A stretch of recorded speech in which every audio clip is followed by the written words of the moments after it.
उत्तर प्रदेश की राजनीति में मेरठ की 20 वर्षीय दलित छात्रा ललिता गौतम हत्याकांड अब सिर्फ कानून व्यवस्था का मामला नहीं रहा, बल्कि ये सियासी बहस का भी बड़ा मुद्दा बन चुका है। एक तरफ पुलिस इस मामले की जांच और आरोपियों के खिलाफ कार्रवाई में जुटी हुई है, तो दूसरी ओर अलग अलग राजनीतिक दल पीड़ित परिवार के साथ खड़े होकर अपनी राजनीतिक मौजूदगी दर्ज कराने की कोशिश कर रही हैं। ऐसे में बड़ा सवाल है कि क्या यह सिर्फ न्याय की लड़ाई है या आने वाले विधानसभा चुनाव से पहले दलित वोट बैंक को साधने की राजनीतिक कयास पूरी तरह से शुरू कर दी गई है।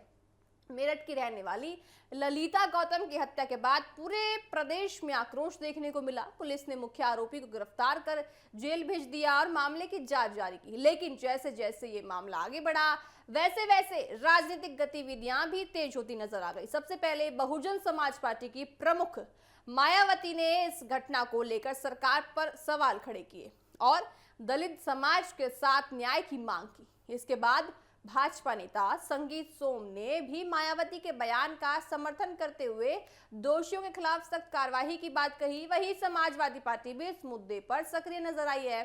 सपा अध्यक्ष अखिलेश यादव ने दिल्ली स्थित अपने आवास पर पीड़ित परिवार से मुलाकात की। करीब 1 घंटे से अधिक समय तक चली इस मुलाकात में परिवार ने उन्हें पूरी घटना की जानकारी दी।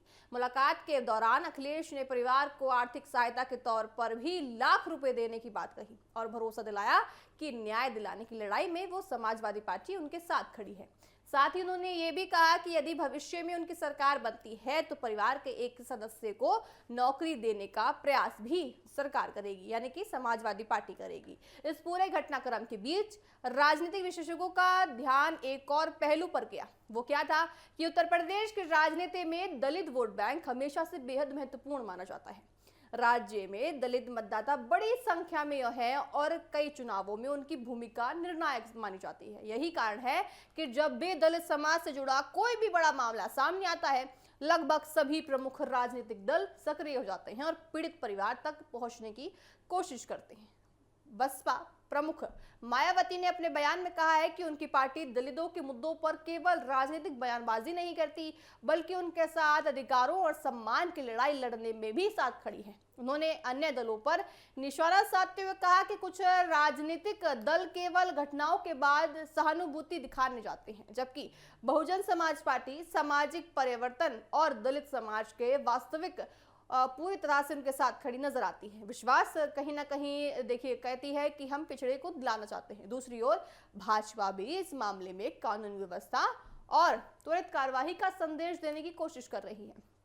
पार्टी नेताओं का कहना है कि दोषियों को किसी भी कीमत पर बख्शा नहीं जाएगा और सरकार पीड़ित परिवार को न्याय दिलाने की पूरी तरह से कोशिश करेगी। भाजपा की कोशिश है कि कानून व्यवस्था के मुद्दे पर विपक्ष को ज्यादा राजनीतिक बढ़त ना मिले। समाजवादी पार्टी इस मामले को सामाजिक न्याय और दलित सम्मान से जोड़कर सरकार को घेरने की रणनीति पर काम कर रही है। वहीं बसपा की बात करें तो वो भी अपने पारंपरिक दल वोट बैंक को फिर से मजबूत करने की कोशिश कर रही है। ऐसे में एक ही मुद्दे पर तीनों प्रमुख दलों की सक्रियता ने साफ कर दिया है कि उत्तर प्रदेश की राजनीति में दलित समाज आज भी सबसे अहम राजनीतिक केंद्र बना हुआ है।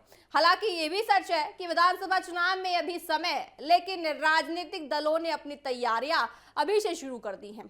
आने वाले समय में या महीनों में ऐसे कई सामाजिक और राजनीतिक मुद्दे चुनावी बहस का हिस्सा बन सकते हैं। फिलहाल मेरठ का ये मामला कानून, राजनीतिक और सामाजिक न्याय तीनों के केंद्र में है।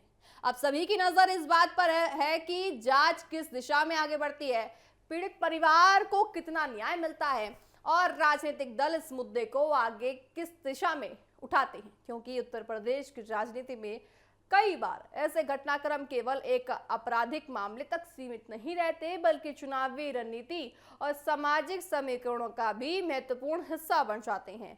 तो देखा जाएगा कि आने वाले विधानसभा चुनावों में ये दलित वोट बैंक कितना ज्यादा नुकसान या फायदा उठाता दिखता है।